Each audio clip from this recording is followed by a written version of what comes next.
Bueno, vamos a conversar con nuestro invitado, Luigi Picella. Como les dije, es presidente de Conindustria, además es vicepresidente nacional de Fedecámaras y Dios mediante va a ser el presidente de Fedecámaras, digo yo, su beneficio, estas palabras. Luigi, ¿cómo está usted? Muy buenas tardes, bienvenido al programa. Hola Juan Carlos y Evelyn, feliz tarde para ustedes y gracias por la entrevista.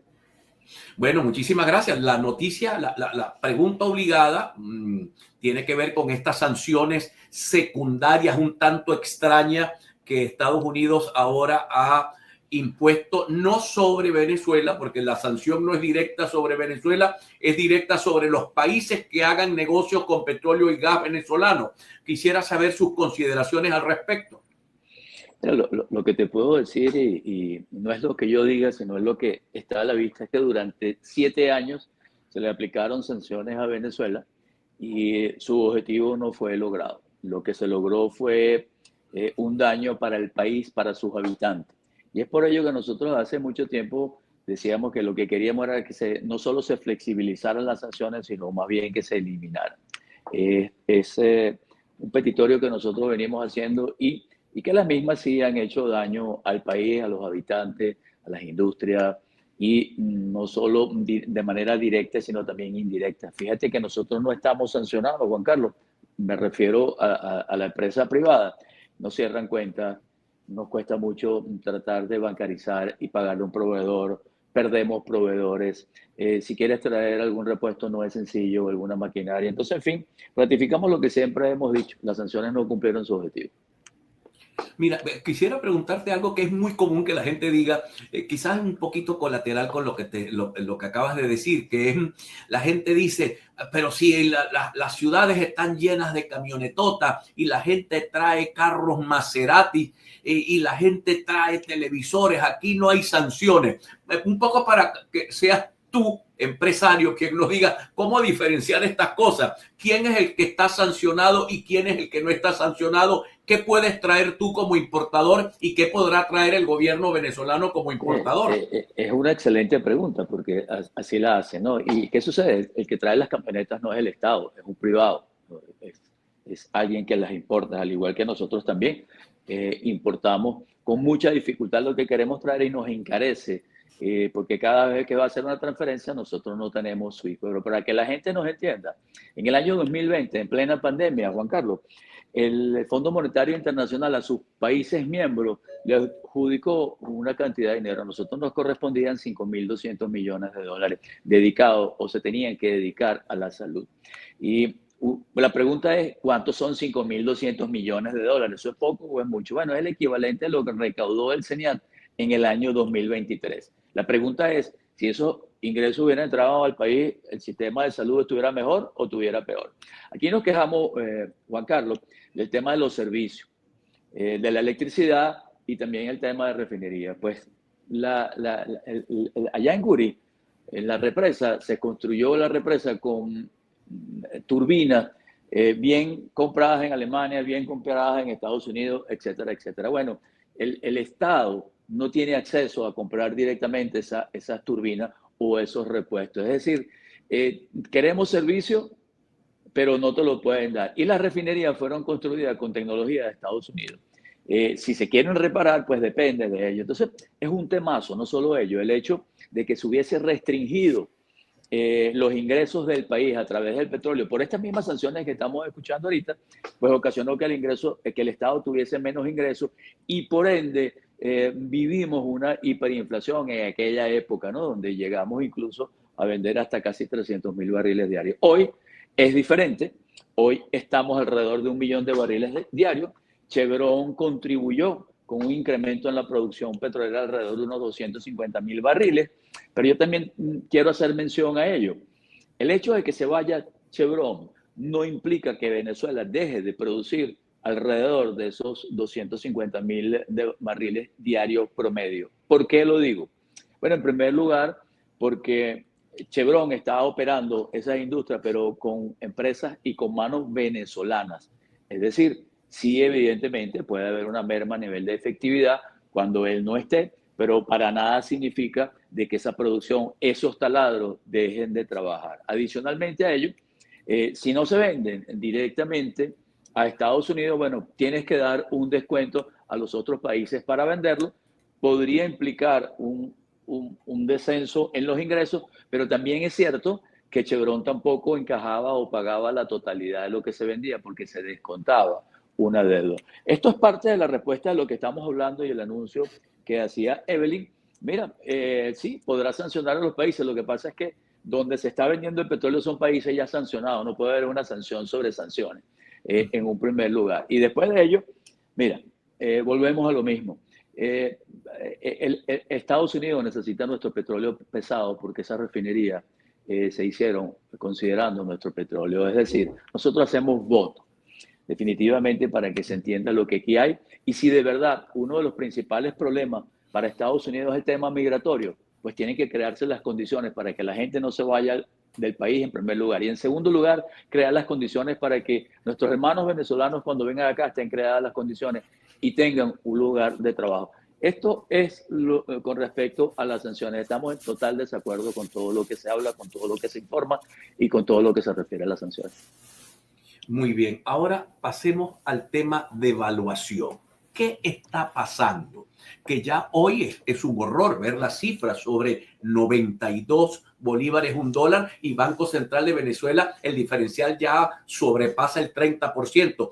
Eso es brutal para ti, para mí, para todos los que ganamos en bolívares y tenemos que comprar muchos productos que los empresarios importan a la tasa libre. Nos vemos obligados, aunque nos venden a Banco Central, pero nos venden con un precio que permita rescatar el diferencial a tasa libre porque no hay modo, no hay suficientes dólares en la banca privada como para impedir que el empresariado no vaya al mercado paralelo. Pero el pueblo está pagando de un modo muy fuerte esto. ¿Qué está ocurriendo en tu opinión? ¿Por qué tenemos esa devaluación tan tremenda en estos días cuando todavía no tenemos, digamos, esas sanciones nuevas, todavía no están corriendo de todas?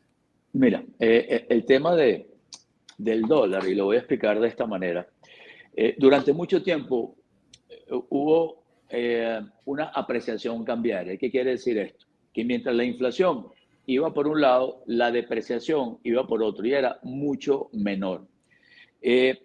Esto manteniéndolo mucho tiempo, que trae como consecuencia positiva, bueno, controlas la inflación, por un lado porque mantienes estable una tasa cambiaria con inflación, y en segundo lugar, bueno, fortaleces el bolívar y mantienes la inflación ahí. Ahora bien, ¿cuál es la parte negativa? Y pongámosles un ejemplo de lo que ocurrió enero, septiembre de del año pasado, datos del mismo Banco Central de Venezuela. Bueno, cuando la inflación estaba en 12%, la depreciación bancaria, cambiaria, era apenas 2%. ¿Qué quiere decir esto? Bueno, que los productos nacionales subían 12% y el acceso a las divisas apenas 2%. Era una distorsión que ocurría e incentivaba en demasía la importación en detrimento de la producción nacional. Al mantenerla mucho tiempo, se beneficiaron los importadores de un bolívar, de una tasa cambiaria muy baja, es decir, con respecto al dólar, y las importaciones llegaron a 11.000 millones de dólares. ¿Qué trae como consecuencia esto? Bueno, una competencia quizá no de la mejor manera con los productos nacionales, desincentivas la producción nacional y no se genera empleo. Lo que está ocurriendo ahorita es una corrección en el tipo de cambio ¿y a dónde va a llegar ella o a dónde va a ser su techo? Cuando llegue a un punto de equilibrio óptimo en donde la oferta y la demanda se crucen. En ese momento, mi querido Juan Carlos, bueno, hasta ahí va a llegar el dólar. Lo que sí, evidentemente, hay que tratar de controlar es esa diferencia en el tipo cambiario que todos nos afectan. No obstante, de esto, lo que te puedo decir también en la parte positiva es que se están haciendo medidas y correctivos para que haya una sustitución de importación por producción nacional. En primer lugar, como lo dije, esta tasa de cambio va a equilibrar las compras y va a equilibrar lo que se produce en el país versus lo que se compra afuera. Es decir, estaremos jugando en el mismo nivel. En segundo lugar, acaba de salir un decreto donde se eliminan las exoneraciones a los productos terminados que ingresan al país. No estamos en desacuerdo con que entren los productos importados e incluso terminados, pero que compiten en igualdad de condiciones con la producción nacional. Si esto se da como lo estamos hablando y el Estado, que es el primer comprador, también sustituye esos productos importados por producción nacional, la producción nacional se va a ver beneficiada y le vamos a morder una tajada, mi querido Juan Carlos, a lo que es esa importación, que fue el año pasado de 11.000 millones de dólares para el tamaño de nuestra economía, muy grande. Razonablemente eso es lo que ocurre acá con esa tasa cambiaria y esperemos que pronto ya haya un equilibrio de manera tal de que ella vaya cediendo. Te voy a hacer una pregunta que tiene que ver con el empresariado nacional, un poco porque estoy leyendo a nuestra audiencia que está escribiendo los chats que tenemos. La gente se queja de, a ver, el país está dividido, está fracturado, hay un sector oficialista, hay un sector político que dice ser opositor, que está cerca del oficialismo. Hay un sector opositor de la plataforma unitaria que está dispuesto a participar en los procesos electorales y en buscar una ruta. Hay un sector que algunos llaman radicales o extremos que quieren una salida del asunto per se inmediatamente. ¿Dónde se ubica el empresariado venezolano? ¿Qué ha cambiado de Pedro Carmona Stanga, Carlos Fernández a Luigi Picela? Esa es una excelente pregunta. Mira, en primer lugar, nosotros de Conindustria, que es donde estamos ahorita, y Dios mediante, si nos da fortaleza, vida y salud, llegar a nuestro próximo objetivo, el empresario nacional hoy está abocado a través de sus cámaras en insistir para influir en qué, en políticas públicas que beneficien que todo el aparato productivo sea considerado en el crecimiento económico del país y en las inversiones. Como dato curioso te puedo decir que tenemos algunos logros, no se han dado de la manera más rápida, pero sí hemos influido para crear una ley de armonización estatal y municipal que todavía no se cumple en muchos municipios y algunos alcaldes en algunas actividades económicas han creado nuevos impuestos, pero la ley está allí, lo que hay que hacerla es cumplir. En segundo lugar, y a veces se nos olvida y lo que significa ello fue la eliminación del IGTF en bolívares. Pagamos 2% por todas esas operaciones. ¿Y quién se benefició? El industrial, el comerciante, el constructor, el publicista. Nos beneficiamos todos. Eso fue un logro que se hizo desde las cámaras bases y también las cámaras cúpulas para disminuir un poco, y digo un poco porque tenemos todavía muchísima presión tributaria, pero influimos en ese particular. Y después hay otras leyes, simplificación, leyes para exportación, simplificación, incentivo a la producción nacional, el decreto que te acabo de comentar, y también hemos enrumbado los caminos para que el IVA se pague en vez de quincenal cada 30 días, para que se utilicen los créditos fiscales, para que se reduzca lo que son esas retenciones que causan el crédito fiscal, pero adicionalmente a ello hemos hecho propuestas para formalizar al pequeño empresario, a ese emprendedor, a ese trabajador que no está formalizado. ¿Qué te quiero decir con esto? Estamos abocados netamente al tema económico. Eso quizás es lo que ha cambiado y es en lo que nos vamos a concentrar y es lo que sabemos hacer. Influir en políticas públicas y leyes para que nuestro entorno, la empresa privada, siga creciendo y el beneficiario sea el país y nuestra gente. Al retorno quisiera hablar contigo de una política pública que tiene que ver con el salario. El salario en Venezuela en este momento es una verdadera vergüenza a nivel de salario oficial. Hay argumentaciones que tienen que ver con el tema de las prestaciones sociales de los trabajadores, de que hay que reformar la ley del trabajo, pero el gobierno de Maduro ni lava ni presta la batea en este sentido. Quiero decir, detiene el tema de prestaciones teniendo ese salario tan magro, pero no cambia la ley del trabajo para arreglarse con los empresarios y mejorar el salario de los trabajadores en términos reales, que no sea una buena intención del empresariado, sino que sea un impulso del país, porque si no hay compradores no hay mercado. El mercado depende de la oferta y la demanda, y tú puedes tener el galpón lleno o el supermercado lleno, pero si la gente está empobrecida, todos están liquidados. Entonces, ¿cómo hacer para tratar este tema? Retorno con Luigi Picela, presidente de... Seguimos con el señor Luigi Picela, presidente de Conindustria y aspirante a la presidencia de Fedecámara. Mira, Luigi, estábamos hablando del tema salario. En algún momento, no sé si lo conociste, teníamos un presidente de Fedecámara, se llamaba Alexis Sánchez, hoy vive en el exterior. Yo le dije, mira, Alexis, si tú fabricas camisas, pero el mercado no es capaz, los trabajadores no son capaces de comprar tus camisas, estás liquidado, no tienes modo. No tiene modo de que seas muy bueno fabricando camisas o que importes tecnología o que tengas un personal altamente calificado. Así funciona el mercado, oferta y demanda. Entonces, hablemos un poco del salario en Venezuela. Mira, yo voy a comenzar con lo siguiente y después hablar de la ley, que no es sencillo, es un temazo, ¿no? Pero te voy a poner un ejemplo. En el año 2021, la industria utilizaba apenas el 19% de la capacidad instalada. ¿Tú sabes cuál era el ingreso promedio de nuestros trabajadores? $78. Al cierre del 2024, subimos a un 48%, casi 49%. ¿Tú sabes cuál es la remuneración promedio de nuestros trabajadores en ese rango de operador? $230.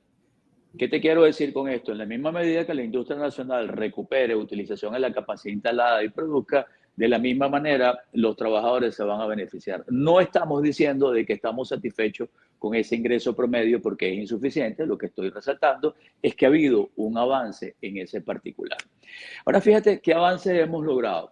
En primer lugar, sí, el sueldo y el salario están congelados ahí por una ley laboral que no se quedó rezagada y que es el tema de la retroactividad en las prestaciones sociales. Todos nos refugiamos en las bonificaciones que no son no salariales. ¿Para qué? Para que nuestro trabajador de manera inmediata tratase al menos de recuperar un poco el poder adquisitivo. Si bien el salario se quedó allí, hay una cantidad de bonos que se le dan a los trabajadores y en su gran mayoría de manera indexada. Es decir, ante la inflación en bolívares, él mantiene ese ingreso. No evidentemente cuando los productos suben en dólares, ahí también lo pierden, ¿correcto? Y pierden su poder adquisitivo. Bueno, eso es, digamos, un avance que se obtuvo de manera tal de que los trabajadores al menos no se perjudicaran, por un lado con la inflación en bolívares, con los productos nacionales, y por otro lado que mantuviesen sus ingresos. Pero ¿qué es lo que hemos propuesto? Es que se revise la ley laboral y se adecúe a los parámetros normales, no digo normales, sino que se adecúen a las condiciones que hoy estamos viviendo. Y tenemos que darle a nuestros trabajadores inmediatamente mayor poder adquisitivo. Fíjate que algo que se había propuesto es que también el trabajador sepa en diciembre cuánto le corresponde en razón de las utilidades y también en razón de las vacaciones y que se contemple en algo, al menos esas bonificaciones que ahí se den y avanzar. Estamos dispuestos a sentarnos a dialogar con el Poder Ejecutivo, es decir, el Estado, porque es uno de los jugadores importantes, con los trabajadores y también con el sector privado, para llegar a un consenso y que todos veamos cuáles son las reglas claras, pero trabajar para allá. Para nosotros es sumamente importante, y tú lo has dicho, es que necesitamos producir en el país, Juan Carlos. Necesitamos generar mayores empleos y necesitamos recuperar el poder adquisitivo de nuestra gente para que también eso se integre al consumo. Necesitamos mejorar el tema del crédito, pero no solo para las empresas, también para ese ciudadano que anteriormente, bueno, ahorita han salido unas que otras tarjetitas de crédito que muchos no la conocían, en donde nos sacaban de un problema. Tú recuerdas que muchas de las veces invitamos a nuestra novia sin tener plata, pero nos financiamos con la tarjetita, ¿no? O comprábamos una línea blanca. Bueno, estamos trabajando, Juan Carlos, y es la propuesta que estamos haciendo con este equipo que llevamos a la consideración de todos los agremiados de Fedecámara, constituido por, en primer lugar, el sector primario, Censo Fantinel, que es el presidente de Fedeagro, Rafael Trejo, que representa las regiones y puntualmente el estado de Carabobo y también los inmobiliarios, Tiziana Polesel, que es segunda vicepresidenta y aspira a la primera vicepresidencia, y representante del sector comercio, y Luigi Picela, quien viene del sector industrial, y conformar un equipo para hacer lo que sabemos hacer, influir con todas las políticas necesarias para que todos nos integremos en ese crecimiento, pero también con los logros que hemos obtenido. Es decir, hay una gestión previa que acontece a ese equipo. Es lo que queremos hacer desde Fedecámara. También podremos... ¿Hay alguna propuesta, Luigi? ¿Hay alguna propuesta específica para el tema prestacional y el tema salarial? Porque entiendo, le escuchaba al representante de Fedecámaras en la OIT que el gobierno no aceptó la representación de la OIT en Venezuela para que facilite la discusión del tema salarial. ¿A ustedes le han hecho una propuesta clara al gobierno venezolano: mira, queremos sustituir este artículo de la ley y proponemos este artículo y estos son los beneficios que va a tener el país con este articulado? Te puedo resumir lo siguiente, ese es un tema que no es sencillo. Te puedo decir que el mayor empleador del país hoy es el Estado con 3.500.000 trabajadores. Te puedo decir que los pensionados son 5.500.000. Eso es una carga enorme. ¿Y sabes cuántos trabajadores hay en el sector privado? 1.502.000 apenas. Es decir, esto hay que reacomodarlo. Esto hay que reacomodarlo todo. Quizás hay muchos trabajadores en el sector público que deberían pasar al sector privado, pero para ello necesitamos producir y diversificar la economía. Sí se han hecho varios planteamientos, pero tenemos que sentarnos también sobre la base de la realidad y de lo posible. En ello quiero ser enfático. Sí, hay buenas intenciones, hay que sacar muchos números y tenemos que sentirnos involucrados todos. Y el objetivo principal, como lo hemos dicho, es que nuestros trabajadores recuperen ese poder adquisitivo que tanto les hace falta. Pero también queremos reconocer algo. Ha habido unos avances, te mencioné del año 2021, ahora el poco avance que hemos obtenido, no estamos satisfechos, pero es la vía. ¿Cuánta gente está trabajando informalmente si tienes menos de 1 millón o 1,5 millones de trabajadores en el sector privado, 8,5 millones en el sector público, digo, entre pensionados y trabajadores? ¿Cuánta gente en la cifra que ustedes tienen están en la informalidad? Si te digo que no está cuantificado, me crees, porque no es sencillo. Lo que la propuesta que sí hemos hecho, Juan Carlos, es que la formalización llegue también para esos trabajadores de una manera muy sencilla, con un aporte único especial. Y que ellos se sientan ya involucrados y garantice también cuando pasen a retiro una pensión digna, pero para ello hay que cotizar. ¿Tú recuerdas que anteriormente, Juan Carlos, nosotros cotizábamos el Seguro Social y teníamos que tener 752 cotizaciones para optar a esa pensión? Bueno, hoy eso no ocurre. Y entonces necesitamos también que toda esa masa de trabajadores informales, pero de una manera muy sencilla, sin hacer declaraciones ni nada de ello, sino con su número de cédula de identidad, haga un aporte único mensual y que ya ellos se sientan que están participando en la seguridad social, por un lado. También a la gran cantidad, Juan Carlos, de empresas muy pequeñas o emprendedores, como lo llamamos a nosotros, o muchos transportistas, y por qué no, que, mira, no aparecen en este juego. También para ellos un aporte único especial sería fabuloso, porque ampliaríamos la base de contribuyentes, contribuiríamos en una justa medida con los aportes que hacemos e ir formalizando la economía. Es la propuesta que estamos haciendo y esperemos que poco a poco nos hagamos más influyentes para que eso se dé. Mira, hay una pregunta acá que lo hace alguien, que es una pregunta muy simple, muy sencillita, quizás que corresponde, digamos, a una comprensión, pero yo quiero que tú expliques cómo se construye el salario en una empresa, porque la persona pregunta, permíteme que te leo, si de verdad quisieran que el trabajador ganara más con subir el sueldo, no hace falta que el gobierno les autorice. ¿Cómo se construye el salario en tu empresa, por ejemplo? ¿Cómo tú calculas cuánto puedo yo pagar? Es una buena pregunta, porque para nosotros lo que compende a sueldo, salario y bonificación es una partida de gasto y es una partida de costo, ella está allí. ¿Qué sucede a veces si se incluyen las prestaciones sociales? Bueno, que estamos apostando a tu retiro, tú no vas a recibir ese dinero hoy, lo vas a recibir cuando tú te vayas. Entonces, la pregunta es, hicimos el esfuerzo y se está pagando como bonificación para que tú lo recibas hoy, semanalmente, 15 y último, y para que tu ingreso se mejore. Pero si lo aplicas al sueldo, bueno, vas a ir para atrás y no te lo llevas ni el 15 en el último, te lo vas a ir cuando cese tu relación laboral. La pregunta es, ¿cómo haces para cubrir el día a día? Eso es por ello que decimos que esa ley laboral hay que adecuarla a los niveles actuales del país. ¿Y cómo se construye? Mira, para nosotros es muy sencillo y fíjate que la tendencia de aumento de los ingresos de nuestros trabajadores de manera... Bueno, ya llegó nuevamente el señor Picela, hubo una falla allí, espero que no haya sido un bajón eléctrico. Estábamos pendientes con la respuesta sobre cómo se construye el salario. ¿Por qué un trabajador piensa o una persona natural piensa que tú puedes darle una orden a tu administradora y decirle, mira, págame $500 este mes a los trabajadores, o págame 400, o págamele 1,000 a los trabajadores? ¿Cómo se construye el salario? ¿Cómo ustedes en la administración de una empresa ven cuánto puede la empresa pagar de salario sin arriesgar la existencia de la empresa misma, diría yo? Es un estado de ganancias y pérdidas, y con lo cual tú tienes unos costos y unos ingresos y debes determinar un punto de equilibrio. En primer lugar, tú no te puedes salir y no puedes aumentar los salarios que tú quieras porque eso pasa los costos y te vuelve no competitivo, y el producto importado que tiene una mayor absorción de esos costos estaría por encima y nosotros no podríamos producir. Es muy sencillo. Nosotros, si tú fabricabas 100 chapas diarias y tienes un alquiler de $1,000, por darte un ejemplo, tú divides los $1,000 de alquiler entre la producción de la chapa, eso te da el costo que paga el alquiler. Lo mismo haces con los sueldos y salarios, es decir, tú vas a dividir la cantidad de lo que estás pagando por todos tus trabajadores y los divides entre las unidades de producción. Eso te va a dar, si hacemos el ejemplo de 1,000 entre 100, te va a dar que cuesta $10 por cada trabajador, ¿correcto? Si estamos hablando con dólares.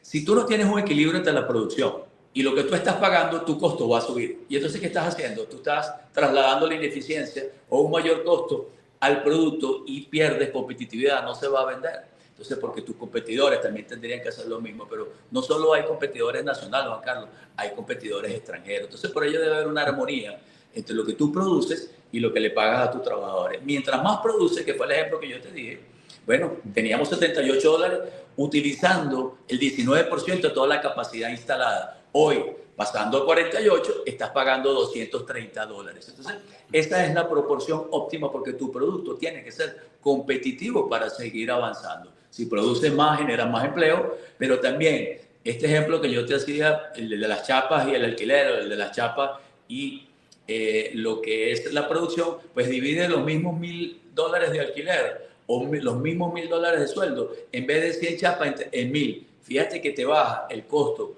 por trabajador unitario y podrías hacer incrementos salariales sin afectar el costo del producto. Eso es más o menos lo que todos hacemos, lo hace desde un emprendedor que hace una empanada hasta un industrial y un comercio. En la misma medida que produzcas más y que vendas más, automáticamente ese traslado tú lo vas a hacer a tus trabajadores.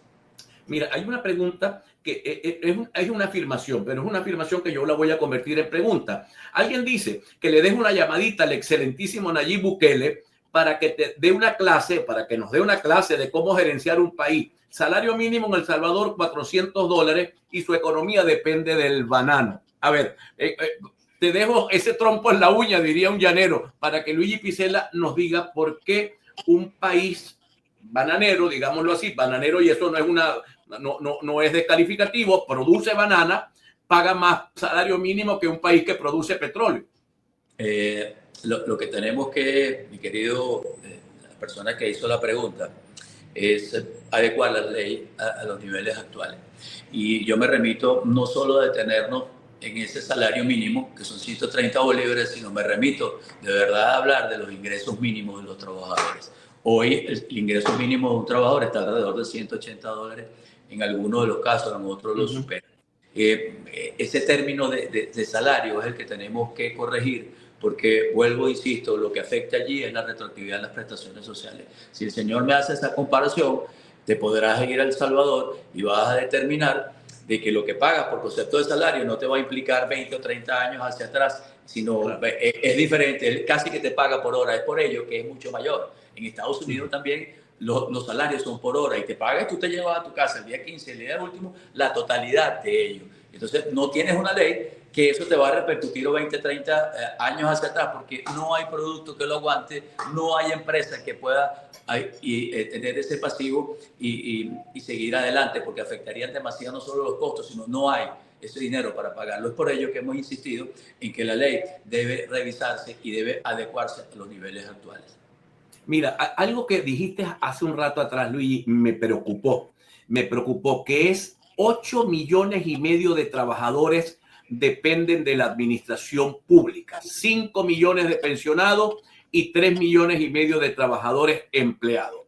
Los pro sanciones, que pudieran haber incluso trabajadores de la administración pública o pensionados que son pro sanciones, se les pasa que ellos viven, digamos, la empresa pública no produce nada, excepto las pequeñas empresas que expropió irresponsablemente Hugo Chávez en su momento, y eso me lo anotas a mí lo que estoy diciendo. Pero el trabajador público es para trabajar en la administración pública, no es para fabricar cosas. y el Estado fabrica muy pocas cosas. Si nos meten una sanción que haga que ese presupuesto se reduzca por vía petrolera, que es la gran fuente, el Estado va a tener graves problemas para cubrir los salarios y las pensiones y el bono, el bono de guerra, pero además va a intentar ir por los empresarios. Ya ustedes les están sacando del bolsillo la pensión, una parte de la pensión del trabajador, pero no puedes ordeñar la vaca hasta que la seques porque te quedas sin vaca y te quedas sin becerro. Danos tu explicación sobre esto. Magistralmente la diste tú mismo. Acabas de decir que las sanciones perjudican también los ingresos de todos los trabajadores, los ingresos de la salud, de los trabajadores de la salud, los ingresos de los trabajadores de la pensión, de la educación. Y mientras más ingresos tenga el Estado, más ingresos va a disponer para hacer todas estas correcciones e ir aumentando el poder adquisitivo de la gente. Es decir, tú lo acabas de decir magistralmente, te diste la respuesta, yo más bien te la estoy reforzando. Las sanciones son dañinas porque le quitan ingresos al Estado con los cuales él puede dirigir a la administración pública, al hospital, a la seguridad, a la vialidad, a la electricidad y también a una mayor refinación.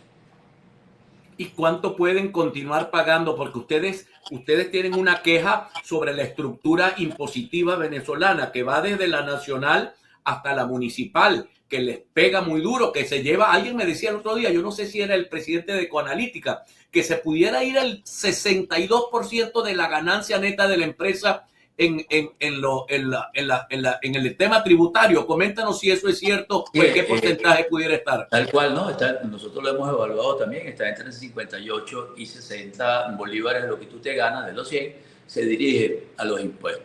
Pero, ¿qué sucede? Y para que la gente lo entienda, y se lo hemos explicado al Estado, eso estaría bien si todos lo pagamos, porque hasta internamente los que están informalmente compiten de una manera desleal con el formal. Es por ello que tenemos que avanzar en ese particular, pero también dónde está el meollo del asunto. Es que el resto de los demás países no paga 60 bolívares de cada 100. Está entre 40 y 30, es decir, tienes entre 20 y 30 bolívares más que los demás y te resta competitividad porque eso lo traslada al costo de los productos. Cuando lo trasladas al costo de los productos, entonces tú dirás, bueno, somos más caros. Claro que somos más caros, y ahí tenemos una desventaja. Es el mismo ejemplo que yo te decía, que tú me hablabas de la remuneración a nuestros trabajadores. Tiene que haber un equilibrio entre la producción, porque tú tienes que generar esos ingresos para podérselo pagar a los trabajadores. Si tú encareces, y ya lo vivimos hace años, Juan Carlos, cuando habían decretos de incrementos salariales que no están basados sobre la producción, se vuelven sal y agua porque eran inflacionarios. Recordemos ese asunto. Entonces, esto tiene que ir de la mano con los ingresos. En el Estado, como tú lo hablabas, por un lado, generando los ingresos para poder aumentar todo su gasto, y en el caso nuestro exactamente igual. Que tú produzcas más, puedas transferirle a los trabajadores mejores remuneraciones, pero que no afecte el precio de los productos para que no pierda su poder adquisitivo. Este es el juego que siempre se hace. Fíjate, hablamos de sanciones, hablamos de la parte económica, hablamos de la parte laboral, hablamos de la parte gremial y las postulaciones que tenemos. Y cuando te sientas, aquí todos estamos involucrados. Necesitamos un gran diálogo nacional para corregir lo que tú acabas de mencionar. Necesitamos que se den las condiciones y que el tema de la flexibilización de las sanciones se mantenga, pero si no se mantiene, Juan Carlos, nosotros tenemos que echar a arrear este burro a como de lugar, porque somos un país no solo bendecido por Dios en primer lugar, sino que tenemos todos los atributos que cualquier país nos envidiaría, y el más importante es su gente, y estamos dispuestos a hacer lo que sabemos hacer para que la industria nacional se recupere, para que el agro se recupere, para que los ganaderos se recuperen, para que la construcción y el sector inmobiliario vayan avanzando. Ese es nuestro objetivo como líderes gremiales, y Dios mediante así se hará. Hemos avanzado, no estamos igual que en el año 2020, Juan Carlos, eso sí quiero hacerlo puntual porque se nos olvida que en el año 2020 teníamos dinero y no teníamos que comprar. Salíamos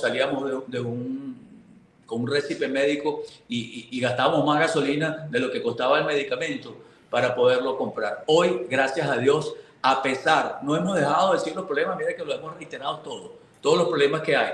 La industria nacional, por darte un ejemplo, ha demostrado que sí puede abastecer el mercado nacional, que si se diversifica puede exportar, Y lo que nos falta ahora es más ingresos porque llegamos a un automercado y nos paramos ahí y vemos la gran variedad que hay y nos falta platica en el bolsillo para comprar. Pero afortunadamente vas a una farmacia también, Juan Carlos, y la gente que nos escucha, mira, hay 95-96% de abastecimiento en ese rubro farmacéutico. ¿Qué te quiero decir con esto? Ustedes en el estado Zulia seguimos produciendo lo que esa tierra bendita nos da, incluyendo el petróleo, el ganado, la agricultura, y pare de contar.